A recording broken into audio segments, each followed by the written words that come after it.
Aloha, I'm Julia Matsumoto, and here are today's top Hawaii headlines from the editors at the Honolulu Star-Advertiser.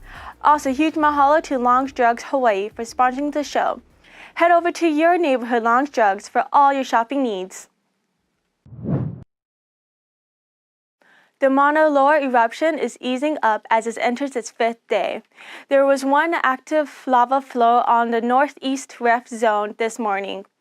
According to the Hawaiian Volcano Observatory, fissure number 3 is still the dominant source of the flow.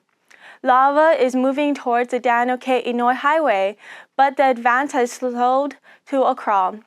The Hawaii County Civil Defense Agency said the leading edge of the flow was 2.7 miles away from the highway known as the Saddle Road as of this morning. The road connecting the east and west side of the island remains open, but the speed limit has been reduced to 35 miles per hour. Near Mauna Kea Access Road, to deal with the increased traffic of temporary one-way routes has been opened on Old Saddle Road, where the visitors can park up to 90 minutes. Stay up to date on the Mauna Loa eruption at staradvertiser.com. Drivers on Oahu will be monitored by more red light cameras in the coming months. The Hawaii Department of Transportation has allowed where it plans to install cameras as part of the Traffic Safety Pilot Program. The first safety camera went up at the intersection of Vineyard Boulevard and Palama Street, and red light runners began to receive citations last week. A second camera was installed at Vineyard Boulevard and Liliha Street and has been issuing warnings since November 9th. Phase 2 of the program rollout will see cameras installed at Vineyard Boulevard and Nu'uanu Avenue, Poly Highway and Vineyard Boulevard, and Poly Highway and School Street. Phase 3 sites include Likelike Highway and School Street, King Street and Ward Avenue, Kapiolani Boulevard and Makii Street, Baratana Street and Pi'ikoi Street, and McCully Street and Algaroba Street. First-time red light offense can expect a fine up to $200. This year's flu season keeps getting worse. Health officials said 7.5% of outpatient medical visits in the U.S. last week were due to flu-like illness. That figure is high as at the peak of the 2017 to 2018 flu season, higher than any season since. The annual winter flu season usually doesn't start until December or January, but this one began early. It has been complicated by the simultaneous spread of other viruses like respiratory syncytial virus, which cause cold-like symptoms that can be serious for infants and the elderly. So far this year, the dominant flu strain is a type that is typically associated with high rates of hospitalization and deaths, especially in people 65 and older.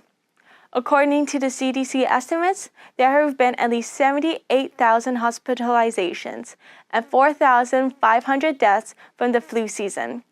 That includes deaths of at least 14 children.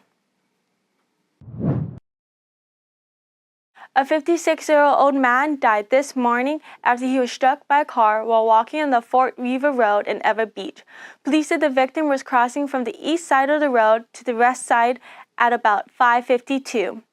He was struck by a vehicle traveling southbound near the Laulau Nui Street intersection, close to the Cream Medical Center, West Oahu. Emergency medical services responded and pronounced the man dead at the scene. He was not at marked crosswalk at the time of the collision. The 78-year-old man who was driving in the vehicle was not injured and remained at the scene as first responders arrived. Police said speed, drugs, and alcohol do not appear to be factors in the collision. Beachgoers are in for more big waves today. A high surf advisory is in place for the north and west shores of Niihau, Kauai, Oahu, and Molokai, and for the west shores of the Big Island until 6 this evening. The National Weather Service said a large west-northwest swell peaked Thursday night and will slowly decline today. Surf of 12 to 15 feet is expected for the north shore of smaller islands. West-facing shores of Oahu and Molokai are forecasted to see waves between 8 to 12 feet. On the Big Island and West Shores, surf is expected to reach between 6 to 8 feet. Officials warn that strong breaking waves and currents will make swimming dangerous, while high surf advisories continues for most islands. A previous warning in place for North and West Shores of Kauai County was canceled this morning. For more of these stories and all the latest headlines, subscribe to the Honolulu Star-Advertiser. Visit Hawaii's top source for breaking news online at staradvertiser.com and download the Star-Advertiser mobile app. Mahalo, have a great weekend, and I'll see you on Monday.